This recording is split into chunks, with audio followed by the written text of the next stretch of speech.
Welcome to April's Tech Topics on QR codes. For a little background, you might want to search YouTube for the Mobile Year in Review 2010 because it talks about just how large the mobile trend is and just how much apps are being downloaded. Some recent statistics show just how large mobile barcodes are being adopted in the United States. For example, since the fourth quarter of 2010, use has gone up 181%, and it's gone up 630% from this time last year. So what is a QR code? It stands for Quick Response Code, and basically you can embed over 4,000 characters into the barcode, and using a smartphone with a free scanner app, you can access online information. So why use QR codes? It can add a lot of value for our customers. We can send them to websites, to podcasts, to videos. It can even be a phone number so they don't have to actually type in the numbers into their phone. As we talked about before, there's the exponential growth of use of mobile phones. They're more affordable, more accessible, and they're being adopted at record numbers, and internet access on mobile phones is actually surpassing desktop internet access. They're convenient and they're free. Now, there are many different kinds of QR codes at the moment. This slide just shows you 11 examples. So who's using QR codes? You might actually see them locally in newspaper inserts from Michael's Arts and Crafts. You might see them in the store at Home Depot with the plants, and the code gives you videos on your mobile phone for how to take care of them. Even HarperCollins is using them with some of their teen books. One far out example is Google is partnering with Buick, and they're actually using an image in a newspaper ad to serve as the code. And if you scan it using the Google app on your smartphone through the goggles search, it'll actually take you to a website from Buick. But that's an example where you don't even need a code. It's actually the image itself, which I think is pretty cool. Other uses are for business cards or even resumes. There are websites like GoQR.me and JumpScan.com that let you input contact information, and it will generate a QR code that you can then save as a local image file and put pretty much anywhere you want, whether it's a website or a business card or any print materials. So that's being used as another example of QR codes to link people to online information.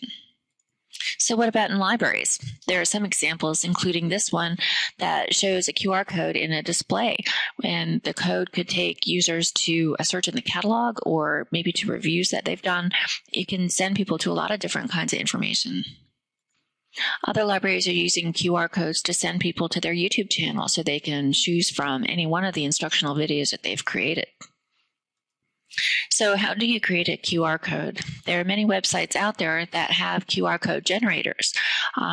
Two that are useful are Cawa and Bitly in particular, because if you do register for free with their site, you can actually track statistics based on the use of the codes that you create, which can be very helpful when you're looking at things strategically. The other part of how is what do you put on your smartphone? There are many apps out there. You can either search for barcode scanners or barcode readers.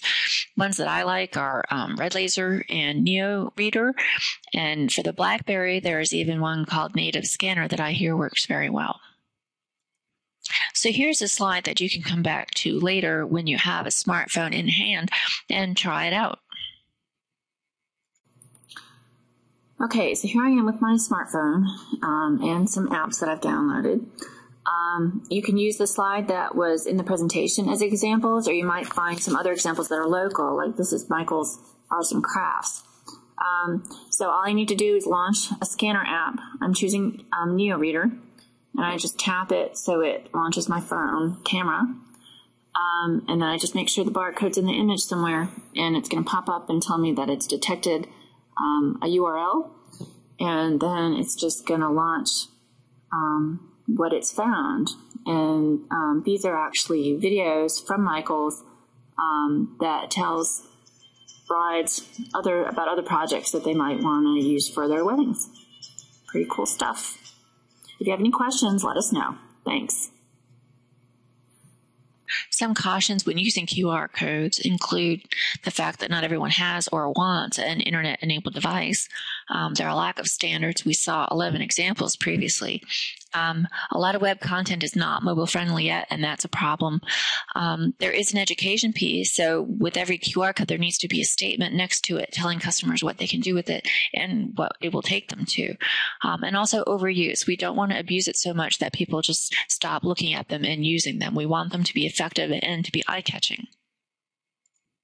Now, in the future, and actually already coming, near-field communication actually bypasses the need for a QR code altogether. And there are some phones like Androids, and the iPhone 5 is projected to have that ability to scan information without even having a code. It's just embedded like a chip, like RFID. So they're talking about using that as mobile payments, mobile wallets, even smart posters that have chips in them that can be scanned with just the wave of a hand with your phone in it. Also, augmented realities is May's topic. So we're looking at another way to overlay online information with your current surroundings. Very cool stuff. Okay, so here are some resources, including some presentations, some websites and blogs with examples or explanations. There's the Augmented Reality in Plain English video that you might want to view on YouTube as a preview for May, and other articles about near-field communication that might give you an idea of how that's coming and might actually replace QR codes eventually.